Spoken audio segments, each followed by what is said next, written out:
রাধে রাধে।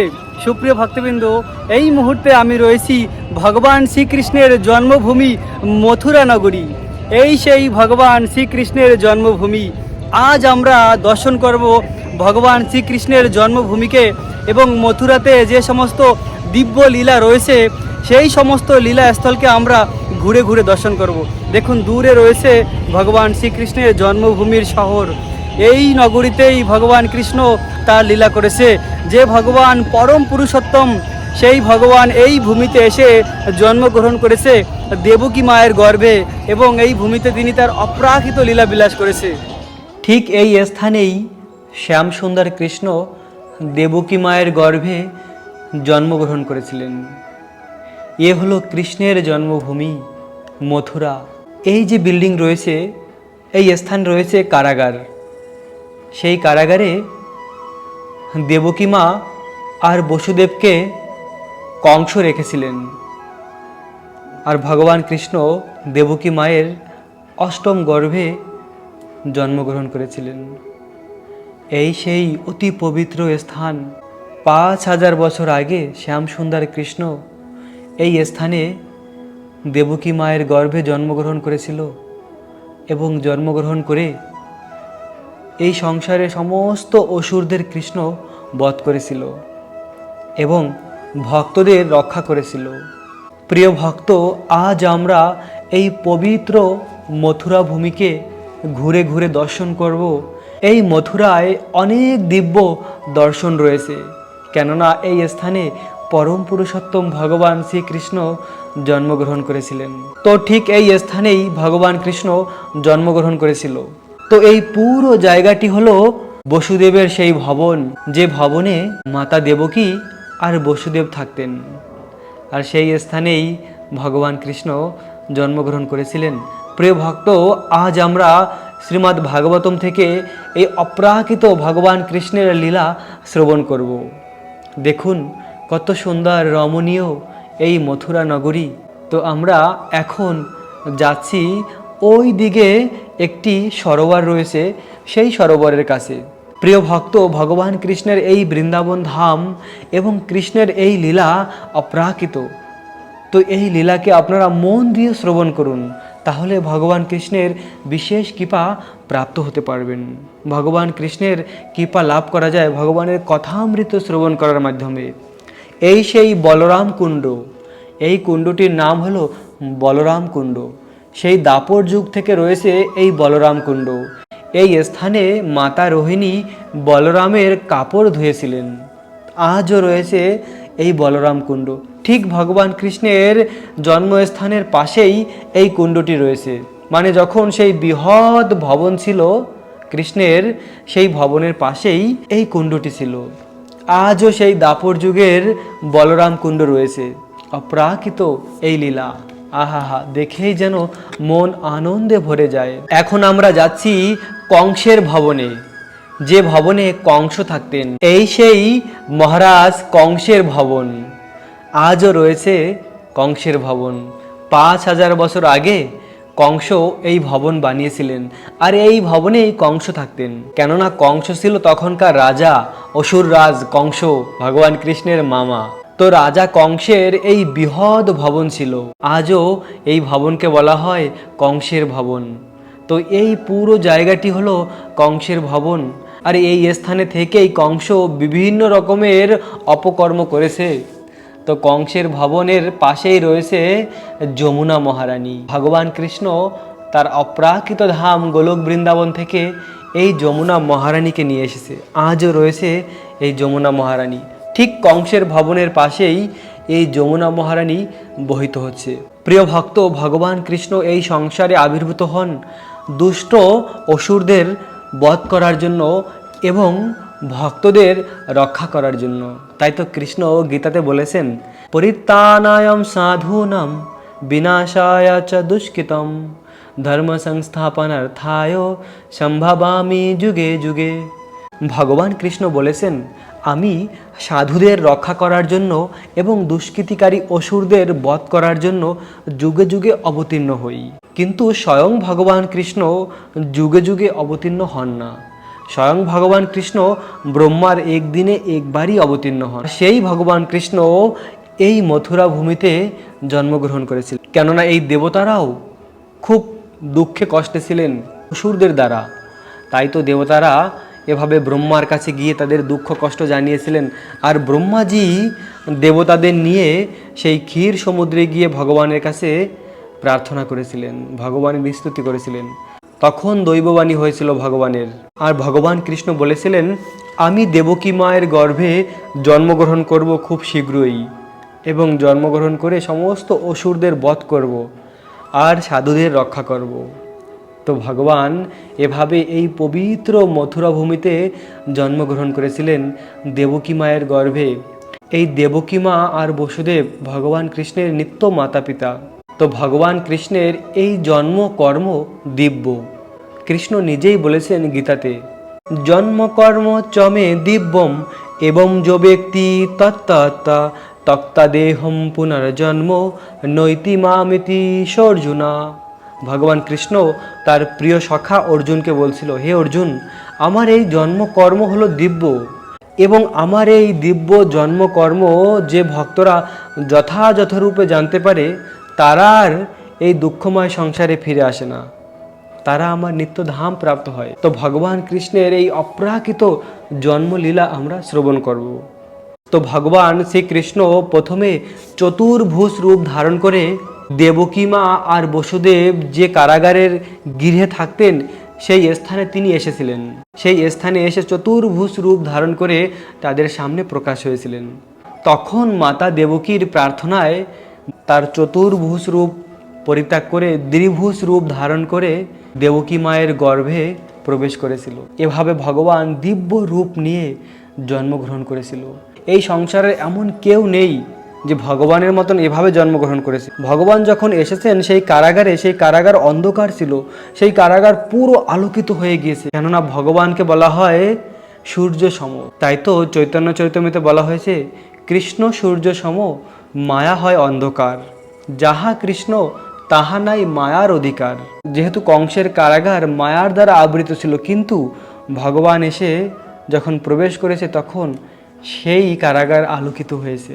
ভগবান কৃষ্ণ এভাবে দেবকী মা আর বসুদেবের সামনে আবির্ভূত হয়ে বলছিল, তোমরা বহু বহু বছর আমাকে সন্তান রূপে লাভ করার জন্য তপস্যা করেছিলে, তাই আমি তোমাদের সেই তপস্যায় সন্তুষ্ট হয়ে তোমাদের সন্তান রূপে আমি এসেছি। আর যে রাতে ভগবান জন্মগ্রহণ করেছিলেন সেই রাতেই বসুদেব এই যমুনার ওই পারে রয়েছে গোকুল বৃন্দাবন, সেই গোকুল বৃন্দাবনে ভগবান কৃষ্ণকে নিয়ে গিয়েছিল বসুদেব। গোকুল বৃন্দাবনে থাকেন যশোদা মা আর নন্দ মহারাজ, আর সেই যশোদা মা আর নন্দ মহারাজের গৃহে ভগবান কৃষ্ণকে নিয়ে গিয়েছিল। প্রিয় ভক্ত, আজ আমি আপনাদের অতি গোপনীয় একটি তথ্য বলবো। এই কথাগুলি মন দিয়ে শ্রবণ করুন। অনেক ভক্তরা হয়তোবা এই কথা এর আগে কখনো শোনেনি। অতি গুজব, আসলে এটি সত্য। মথুরায় কৃষ্ণ জন্মগ্রহণ করেছিল, আর সেই কৃষ্ণ হলো বাসুদেব কৃষ্ণ, বসুদেবের পুত্র বাসুদেব কৃষ্ণ। এবং সেই একই সময় যশোদা মায়ের গর্ভ থেকেও কৃষ্ণ জন্মগ্রহণ করেছিল, আর সেই কৃষ্ণ হলো যশোদানন্দন কৃষ্ণ। ভগবান কৃষ্ণ তিনটি রূপে নিজেকে প্রকাশ করেছে। দ্বারকায় যে কৃষ্ণ লীলা করেছে সেই কৃষ্ণ হলো পূর্ণ, এবং মথুরায় যে কৃষ্ণ লীলা করেছে, জন্মগ্রহণ করেছে, সেই কৃষ্ণ হলো পূর্ণতর। এবং বৃন্দাবনে যশোদা মায়ের গর্ভে যে কৃষ্ণ জন্মগ্রহণ করেছিল সেই কৃষ্ণ হলো পূর্ণতম। সেই কৃষ্ণই হলো আদি কৃষ্ণ, স্বয়ং ভগবান, তার থেকেই এই জগতে সবকিছু প্রকাশ হয়েছে। তো আমরা জানি ভগবান কৃষ্ণ বৃন্দাবনের লীলা সম্পন্ন করে মথুরায় চলে গিয়েছিল। আসলে বৃন্দাবনের কৃষ্ণ কখনো বৃন্দাবনকে পরিত্যাগ করে না। যশোদা মায়ের পুত্র কৃষ্ণ ও বৃন্দাবনকে কখনো পরিত্যাগ করেনি। তো লীলাটি হলো এরকম যে একই সময়ে দেবকী মায়ের গর্ভেও কৃষ্ণ জন্মগ্রহণ করেছে, আর যশোদা মায়ের গর্ভেও কৃষ্ণ জন্মগ্রহণ করেছে। এরা দুজনই কৃষ্ণের নিত্য মাতা। তো মথুরায় সবসময় দেবকী মা থাকে, আর বৃন্দাবনে সবসময় যশোদা মা থাকেন। তো যখন মথুরায় এভাবে কৃষ্ণ ও বাসুদেব কৃষ্ণ জন্মগ্রহণ করেছে, আর সেই বাসুদেব কৃষ্ণকে বসুদেব এই যমুনাকে পেরিয়ে গোকুলে নিয়ে এসেছিল নন্দ মহারাজের গৃহে। ভগবান কৃষ্ণের যোগমায়ার শক্তির মাধ্যমে সেখানে যোগমায়াও আবির্ভূত হয়েছিলেন। আর সেই যোগমায়ার কাজ হলো ভগবানের লীলাকে পরিচালনা করা, যে সমস্ত অদ্ভুত কার্য যোগমায়া করে থাকে। তো যশোদা মায়ের গর্ভে যে স্বয়ং কৃষ্ণ জন্মগ্রহণ করেছিল আর মথুরার বাসুদেব কৃষ্ণ, এই দুইজন কৃষ্ণই এক হয়ে গিয়েছিল। যখন বসুদেব কৃষ্ণকে নিয়ে গিয়েছিল নন্দ মহারাজের গৃহে, তখন যশোদা মায়ের পুত্র কৃষ্ণ আর দেবকী মায়ের পুত্র কৃষ্ণ দুইজনই এক হয়ে গিয়েছে এবং তারা এক হয়ে বৃন্দাবনে 11 বছর পর্যন্ত লীলা করেছিল। আর যখন অক্রূরজি কৃষ্ণকে মথুরায় ফিরিয়ে নিয়ে যাওয়ার জন্য এসেছিল, তখন কিন্তু যে কৃষ্ণ মথুরায় এসেছিল সেই কৃষ্ণ হলো এই দেবকী মায়ের পুত্র। যে বৃন্দাবনের কৃষ্ণ, তিনি বৃন্দাবনেই থেকে গিয়েছে, তিনি বৃন্দাবন পরিত্যাগ করেনি অদৃশ্য রূপে। প্রিয় ভক্ত, এই তথ্য হলো অতি গোপনীয়। তাই তো ভগবান বলেছেন যে আমার এই জন্মকর্ম হলো দিব্য, আমার এই জন্মকর্ম সবাই বুঝতে পারে না। তাই তো কৃষ্ণ বলেছেন গীতাতে, অবজানান্তি মাম মূঢ় মানুষ তনু আশ্রিতম। কৃষ্ণ বলেছেন যে যারা মূঢ় ব্যক্তি, তারা আমার এই দিব্য লীলাকে বুঝতে পারে না, আমাকে একজন সাধারণ মানুষ বলে মনে করে। কিন্তু ভগবানের ভক্তরা জানে যে ভগবান কোনো সাধারণ মানুষ নয়, তিনি হলেন পরম পুরুষোত্তম। কেননা ব্রহ্মাজি, শিবজি, তারা হলো মহাজন, মহান বৈষ্ণব। তারা বলেছেন যে কৃষ্ণ স্বয়ং ভগবান। ব্রহ্মাজি নিজে তার ব্রহ্মসংগীতায় বলেছেন যে ঈশ্বর পরম কৃষ্ণ সচ্চিদানন্দ বিগ্রহ অনাদির আদি গোবিন্দ সর্বকারণের কারণম। কৃষ্ণ হলো অনাদির আদি, সর্বকারণের কারণ। আর সেই কৃষ্ণের অপ্রাকৃত লীলাভূমি মথুরা নগরীকে আমরা দর্শন করছি। প্রিয় ভক্ত, এই স্থানে রয়েছে উদ্ধব ঘাট। এই উদ্ধব ঘাটের এই স্থানে ভগবান কৃষ্ণ উদ্ধবের সঙ্গে বসে বৃন্দাবনের ব্রজবাসীদের, ব্রজ গোপিকাদের কথা বলতেন। ব্রজবাসীদের কথা বলে কৃষ্ণ পরম আনন্দ লাভ করতেন। আসলে ভগবানের এই লীলা হলো অচিন্ত ভেদাভেদ। ভগবান এই তিনটি রূপে নিজেকে প্রকাশ করেছে: মথুরার কৃষ্ণ, বৃন্দাবনের কৃষ্ণ, দ্বারকার কৃষ্ণ। এই তিন কৃষ্ণই একই কৃষ্ণ। তিনি এই লীলা করার জন্য তিনটি রূপে প্রকাশ করেছে। বৃন্দাবনকে পরিত্যাগ করে যেমন কৃষ্ণ মথুরায় চলে এসেছিলেন, আবার সেই বৃন্দাবনে অদৃশ্য রূপে কৃষ্ণ থেকেও গিয়েছেন। কারো সামনে আসেননি, কিন্তু অদৃশ্য রূপে কৃষ্ণ বৃন্দাবনে রয়েছে এবং আজও বৃন্দাবনে সেই কৃষ্ণের লীলা হয়। তো ভগবান কৃষ্ণ এভাবে এই উদ্ধব ঘাটে বসে কদম গাছের নিচে গোপিকাদের কথা বলতেন। এবং একবার উদ্ধবকে কৃষ্ণ পাঠিয়েছিলেন বৃন্দাবনে ব্রজবাসীদের সান্ত্বনা দেওয়ার জন্য। বলেছিলেন, হে উদ্ধব, আমার প্রিয় সখা, তুমি গিয়ে ব্রজবাসীদের সান্ত্বনা দাও, তারা আমার বিরহে খুব কষ্টে আছে। এভাবে ভগবানের প্রিয় ব্রজবাসীরা হলো ভগবান কৃষ্ণকে খুব ভালোবাসে। আর এই বিরহ ভাবে এক অপ্রাকৃত আনন্দ লাভ করা যায়। যখন সব থেকে প্রিয় ব্যক্তি আমাদের থেকে দূরে থাকে, তখন তার বিরহ নিয়েও এক আনন্দ লাভ করা যায়। তো ব্রজবাসীরা তেমনই কৃষ্ণের বিরহে ছিল, বিরহের মাধ্যমেও এক অপ্রাকৃত আনন্দ তারা লাভ করেছে, কেননা তাদের ভালোবাসা হলো পরম পবিত্র। তো ভগবান কৃষ্ণ বৃন্দাবন থেকে এসে এই মথুরায় তার মামা কংসকে বধ করেছিল। কেননা কংস ছিল অসুর, তিনি সমস্ত জগৎকে ভয়ভীত করে রেখেছিল এবং তার আসরিক প্রভাব বৃদ্ধি করেছিল। তার জন্য এই জগতের সবাই কষ্টে দুঃখে ছিল, এমনকি দেবতারা পর্যন্ত। এবং এই পৃথিবী অত্যন্ত ভারী হয়েছিল পাপে। তো ভগবান কৃষ্ণ কংসকে বধ করে এই পৃথিবীর ভারকে হরণ করেছিল এবং তার প্রিয় ভক্তদের রক্ষা করেছিল। দেখুন প্রিয় ভক্ত, এখানে ভগবান কৃষ্ণের নিজের মামা হলো কংস, তাও ভগবান তাকে বধ করেছিল। তো ভগবান কৃষ্ণ এই বিচার করেনি যে কংস আমার মামা, যতই পাপী হোক তাকে আমি মারব না। না না, ভগবান কৃষ্ণ হলো সমদর্শী সম্পন্ন। তাই তো ভগবান কৃষ্ণ গীতাতেও বলেছেন, সম অহম সর্বে ভূতেষু নমে দেশস্তি ন প্রিয় যো ভজন্তি তোমাম ভক্তা মই তেষু চ অপি অহম। ভগবান কৃষ্ণ বলেছেন যে আমার কাছে সবাই সমান, আমার কাছে কেউ প্রিয় নয় এবং অপ্রিয় নয়, কিন্তু যে ভক্ত আমার ভজনা করে, আমাকে ভালোবাসে, আমার নাম জপ করে, সে আমার অত্যন্ত প্রিয়। ভগবানের কাছে সবাই সমান, কিন্তু ভক্ত ভগবানের কাছে সব থেকে বেশি গুরুত্বপূর্ণ। তাই তো আমরা যদি ভগবানের ভক্ত হই, তাহলে আমরা সব কিছু প্রাপ্ত হতে পারি। ভগবানের ভক্ত হলে, ভগবানকে ভালোবাসলে এই সংসারের দুঃখ কষ্ট থেকে আমরা মুক্তি লাভ করতে পারি। অনন্তকাল ধরে আমরা এই দুঃখময় জড়জগতে ফেসে আসি। একমাত্র ভক্তির মাধ্যমেই, কৃষ্ণকে ভালোবাসার মাধ্যমেই এই সংসার থেকে আমরা মুক্তি লাভ করতে পারি। আর তার জন্য ভগবানের নাম জপ করা উচিত, মনকে সংযম করা উচিত। নিরপরাধী কৃষ্ণ নাম জপ করলে কৃষ্ণ প্রেম উদয় হয়। প্রিয় ভক্ত, আমাদের হৃদয়ে অলরেডি কৃষ্ণ প্রেম রয়েছে। নিত্যসিদ্ধ কৃষ্ণ প্রেম সাধ্য কবু নয়, শ্রবণাদি শুদ্ধ চিত্তে করা উদয়।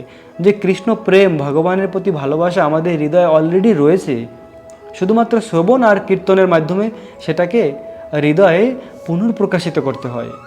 এভাবে আমরা যদি বৃন্দাবন ধামকে দর্শন করি, কৃষ্ণকে ভালোবাসি, কৃষ্ণের কথা মন দিয়ে শ্রবণ করি, তাহলে আমরা কৃষ্ণের কাছে ফিরে যেতে পারি। প্রিয় ভক্ত, আপনারা এই ভিডিওটি অন্য ভক্তদের কাছে শেয়ার করে দিন, তারাও যেন বৃন্দাবন ধামকে দর্শন করতে পারে, তাহলে তারাও ভগবান কৃষ্ণের বিশেষ কৃপা প্রাপ্ত হতে পারবে। আজ আমরা দর্শন করলাম শ্রীকৃষ্ণের জন্মভূমি মথুরা নগরী।